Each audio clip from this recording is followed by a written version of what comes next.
ሰላም ሰላም ጤና ይስጥልኝ አድማጭ ተመልካቾቻችን። ዛሬ እንግዲህ የቤተሰብ ቪዛ በአሜሪካ ኤምባሲ ስትከለከሉ ምን ማድረግ እንዳለባችሁና የትኛውን ሂደት መከተል እንዳለባችሁ ይዤላችሁ ቀርባለሁ ማለት ነው። ለቻናላችን አዲስ ሆናችሁ ሰብስክራይብ እንድታደርጉና የደወል ምልክቷን እንድትጫኑና በቀጣይ ደግሞ የተለያዩ ቪዲዮዎችን ስሰራላችሁ እንዲደርሳችሁ ማድረግ ትችላላችሁ። በቅድሚያ እንግዲህ ቪዲዮአችን ላይክ በማድረግ እንድትጀምሩት እንጋብዛችኋለን ማለት ነው። አሜሪካ እየኖሩ በግሪን ካርድ ያላቸው ወይም ደግሞ ዜጋ የሆኑ ሰዎች ለቤተሰቦቻቸው ማለትም ለባል ለሚስት ለእናት ለአባት ወይም ለልጆቻቸውና ለወንድምና ለእህት ፕሮሰስ ሊያደርጉላችሁ ይችላሉ ማለት ነው። እናንተን ካላችሁበት ከኢትዮጵያም ሊሆን ይችላል ከሌላው ዓለም ወደ አሜሪካ ለመውሰድ ማለት ነው። በቅድሚያ እንግዲህ ፕሮሰሱን ከጀመሩ በኋላ የተለያዩ ክፍያዎችን ይከፍሉና ሂደቱን ጠብቆ 1 ወይም 2 ዓመት ከወሰደ በኋላ USCIS አፕሩቭ ያደርገዋል ማለት ነው። ስለዚህ አፕሩቭ ሲደረግ መጨረሻው ስቴፕ ኤምባሲ ይሄዳል ማለት ነው። ኤምባሲ ኢንተርቪው ትደረጋላችሁ ማለት ነው። ከዛ በኋላ ነው እንግዲህ ቪዛው ይሰጣችኋል ወይም አይሰጣችሁም የሚለው የሚወሰነው ኢንተርቪው ባደረጋችሁበት ውጤት ይሆናል ማለት ነው። እንግዲህ በዩኤስሲአይኤስ አፕሩቭ ከተደረገ በኋላ ቀጣዩ ናሽናል ቪዛ ሴንተር ይሄዳል ዶክመንታችሁ ማለት ነው። ናሽናል ቪዛ ሴንተር ፕሮሰስ ከተደረገ በኋላ የመጨረሻው ስቴፕ ኤምባሲ በኢሚግሬሽን መኮንኑ ወይም ኦፊሰሩ ቃለ መጠየቅ ይደረጋል ማለት ነው። ስለዚህ አሜሪካ ያለው አፕሊካንት ወይም ቤተሰባችሁ ለእናንተ ሚስት፣ ልጅ፣ ባል ወይም ደግሞ ወንድም፣ እህት፣ እናት፣ አባት ብሎ የሚያመለክትላችሁ ሰው ለእናንተ ኢንተርቪው ፕሮሰሱ እስኪደርስ ድረስ የተለያዩ ክፍያዎችን ከፍሎ ፕሮሰስ ያደርግላችኋል። እናንተም ደግሞ በኤምባሲ ኢንተርቪው ትጠራላችሁ ማለት ነው።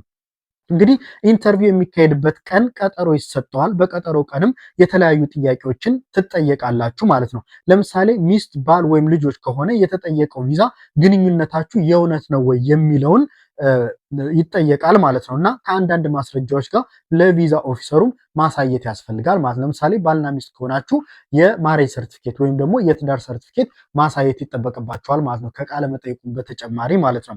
ሌላኛው ጥያቄ ደግሞ ባልና ሚስት ከሆናችሁ መቼ ነው የተዋወቃችሁት? የተገናኛችሁት? እንዴት ነው ኮሚኒኬት የምታደርጉት? ምንድን ነው የሚሰራው? አሜሪካ ሀገር የት ስቴት ነው የሚኖረው? ከነማን ጋር ነው የሚኖረው? የሚሉና ተያያዥ ጥያቄዎች ይጠየቃሉ ማለት ነው። ኢትዮጵያ ውስጥ ላለው ሰው ወይም ደግሞ ቪዛ ለተጠየቀለት ሰው ማለት ነው። ለእናትና ለአባት ከሆነ ደግሞ ወይም ለልጆች ከሆነ መቼ ነው ወደ አሜሪካ የሄዱት? መጥተው ያውቃሉ ወይ? የሚሉትና ተያያዥ ጥያቄዎች ይጠየቃሉ ማለት ነው። እናንተን ሊጎበኟችሁ መምጣታቸው ቼክ ይደረጋል ማለት ነው። በመጨረሻ ደግሞ በጥያቄዎችና በተያያዥ ማስረጃዎች ለምሳሌ ማሬጅ ሰርቲፊኬት መሰረት ቪዛው ግራንትድ ይሆናል ወይም ደግሞ ዲናይድ ይሆናል። ቪዛው በእነዚህ ኢንተርቪው መሰረት ልትከለከሉም ሊፈቀድላችሁም ይችላል ማለት ነው። ስለዚህ ቪዛ ዲናይ በሚደረግበት ጊዜ ምን አይነት አካሄድ ወይም ስቴፕ እንደምትከተሉና ምን ማድረግ እንዳለባችሁ በደንብ እንመለከታለን። ይሄ ማለት ቪዛ ከተሰጣችሁ ኢትስ ኦኬ ፕሮሰስ ታደርጉና ወደ አሜሪካ ትገባላችሁ። ቪዛው ዲናይ ከተደረጋችሁ ከተከለከላችሁ ደግሞ ምን ማድረግ እንዳለባችሁ በሰፊው እንመለከታለን ማለት ነው። ቪዛ ከተከለከላችሁ ኤምባሲው ፋይላችሁን ወደ አሜሪካ ሀገር መልሶ ይልከዋል ማለት ነው። ኢንተርቪው ካደረጋችሁ በኋላ መልሶ ወደ አሜሪካን ይልከዋል ማለት ነው። ከዛ ኤምባሲው የላከው ፋይል USCIS ይደርሳል። ከዚህ በኋላ USCIS በደብዳቤ አመልካቹን ያገኛል። ለእናንተ ቪዛ እንዲሰጣችሁ ያመለከተው አሜሪካ ላለው ሰው በደብዳቤ ያገኘዋል ማለት ነው። ይህ ማለት ሚስቴን ወይም ባሌን ወይም ልጆችን ወይም እናት አባቶችን ወይም ደግሞ ወንድምና እህቶችን ነው ማምጣት የሚፈልገው ብሎ ለጠየቀው ሰው ማለት ነው። ወይም አሜሪካ የሚኖረው ሰው ማለት ነው እንዳልኳችሁ። ለምሳሌ ለሚስቱ ከሆነ ሚስቴ ናት ያልካት ኢንተርቪው አድርገናት ነበር፣ ነገር ግን በኢንተርቪው ወቅት ስላንተ ብዙም የምታውቀው ነገር የለም፣ ማስረጃዎችን አላቀረበችም፣ ስለዚህ በግንኙነታቸው አላመንበትም በማለት ቪዛ መከልከላቸውን ለዛ ሰው ያሳውቁታል ማለት ነው። እናትና አባት ከሆኑ ደግሞ ወይም ልጅ ከሆነ ልጄ ነው ብላ አመልክተ ነበር፣ ነገር ግን በኢንተርቪው ጊዜ የአባትና የልጁን ግንኙነት አላመንበትም፣ ያመጣው ዶክመንት አሳማኝ አይደለም፣ እድሜው ወይም የሕክምና ማስረጃ አላቀረበም፣ ስለዚህ በእነዚህ ምክንያቶች ኤምባሲ ላይ ቪዛውን ልንሰጠው አልቻልንም ሊባል ይችላል ማለት ነው።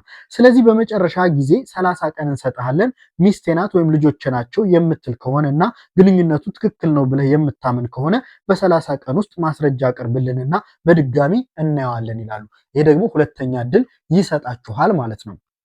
እንግዲህ ይህ ፕሮሰስ ሪኩዌስት ፎር ኤቪደንስ ይባላል። እንደገና ግንኙነቱን እናንተ ትክክለኛ ምክንያቱም የሁለተኛ ቻንስ የሚሰጠው በትክክል የእናንተ ልጅ ከሆነ፣ በትክክል የእናንተ ሚስት ከሆነች፣ በትክክል የእናንተ ባል ከሆነ፣ በትክክል እናት አባት፣ በትክክል ልጅ ከሆነ እና ይሄን ቪዛ ሲከለከል ጥሩ ስለማይሆን ወይም ደግሞ አንድ ሰው አሜሪካ የሚኖር ሰው ግሪን ካርድ ያለው ሊሆን ይችላል፣ ዜጋ የሆነ ሰው ሊሆን ይችላል፣ ከቤተሰቦቹ ጋር ከእናት አባቱ ጋር ከወንድም ከእህቶቹ ጋር ከልጆቹ ጋር ከሚስቱ ጋር ከባሉ ጋር የመኖር መብት ስላለው ያን መብት እንደመከልከል ስለሚቆጠር ሁለተኛ እድል ይሰጠዋል ማለት ነው።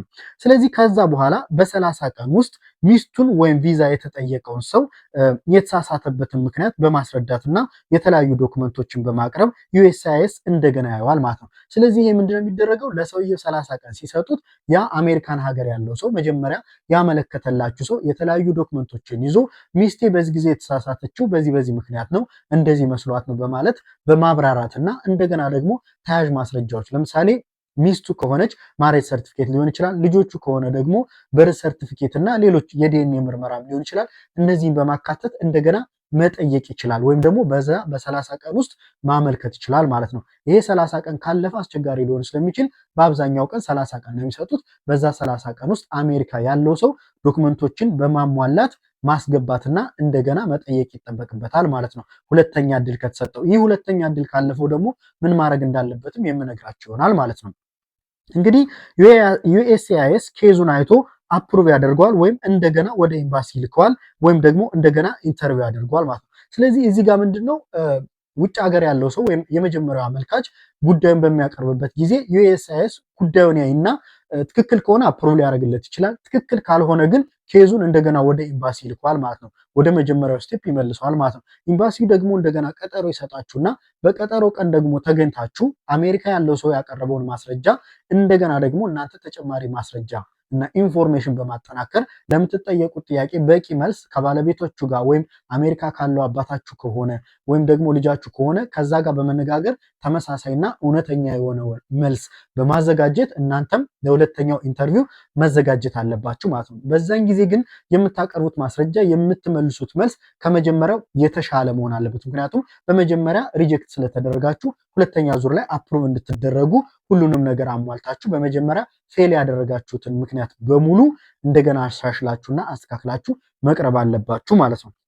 ኤምባሲው በድጋሚ ሲያይ አፕሩቭ ያደርገዋል። ምክንያቱም ከመጀመሪያ የተሻለ እውነተኛ ማስረጃ፣ ትክክለኛ ማስረጃ ካቀረባችሁ አፕሩቭ ያደርገዋል ማለት ነው። ካልሆነ ደግሞ ይከለክላችኋል። እንግዲህ ለሁለተኛ ጊዜ ከለከላችሁ ማለት ነው።